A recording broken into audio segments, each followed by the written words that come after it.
Hello, I'm Leonard Maltin. Star Wars may have started out as a mere movie, but it became a phenomenon. It changed the way movies were made and perceived and marketed.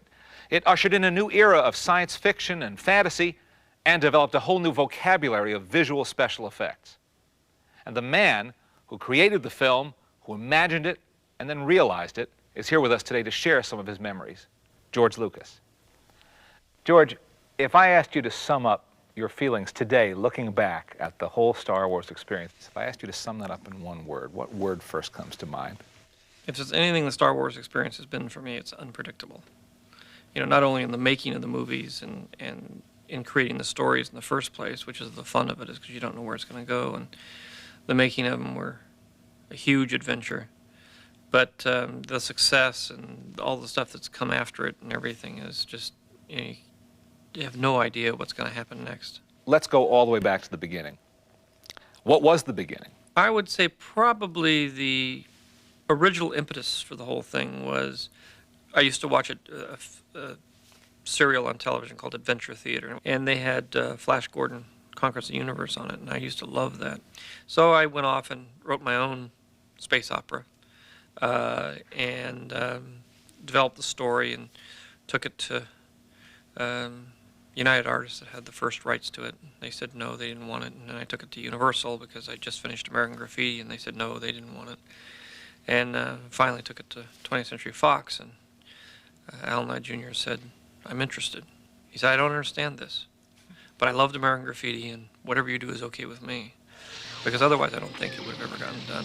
Because it was crazy. You know, spaceships and Wookiees and robots, and it was just unlike anything that had ever been seen before. Tell me about that first script. Now, did you try to tell the whole story in one script?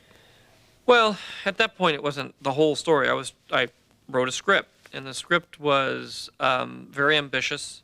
It told a very large story. When I finished it, I realized that it was way too big to make into a movie. So I took the first part of it, sort of the first act, and I said, I'll make the movie about this. And I had to expand on it and move it around, play with it a little bit. But I basically then focused on that as being the film. And I said, someday, if I ever get a chance, maybe I'll make these other things, the rest of it, the other two-thirds, into a movie.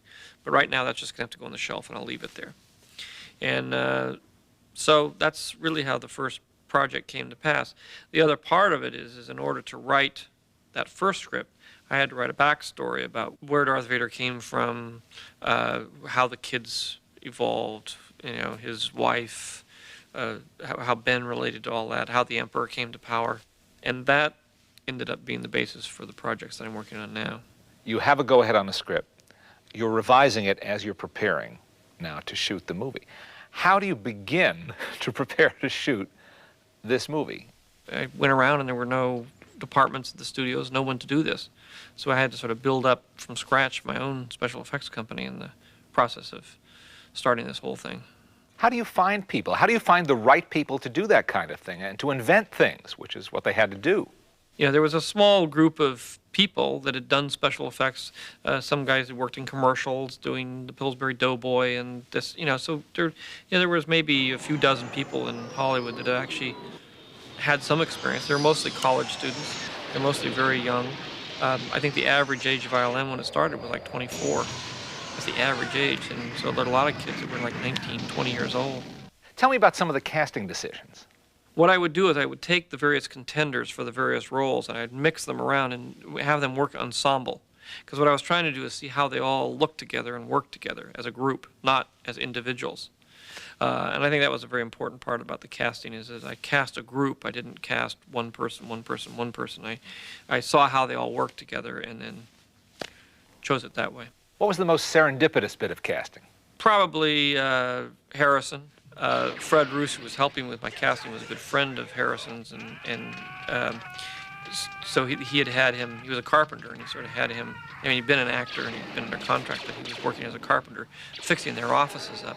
And as I was casting everybody, we said, well, we'll start doing these tests. And I said, well, we're short one Han Solo. I've only found 4. I need 5 because I have 5 of everything else. And so I just said, well, Harrison, do you want to do this? You want to stand and sort of read some parts against these other parts so we can get through this thing? And he said, yeah, and he started reading them. He read them better than anybody else did. What was the toughest part of making Star Wars? Well, there was a lot of drama through the whole thing. It was a very tough film to make. It was a fairly low-budget film. You know, it was a $10 million movie at a time when most movies were, the big-time movies were $20, $30 million.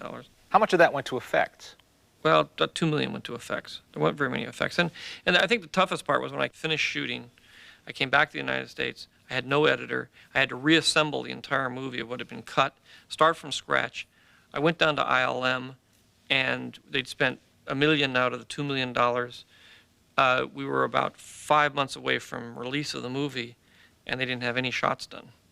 And I was panicked because I had nothing. I had no movie. I had no effects. I had a big mess on my hands.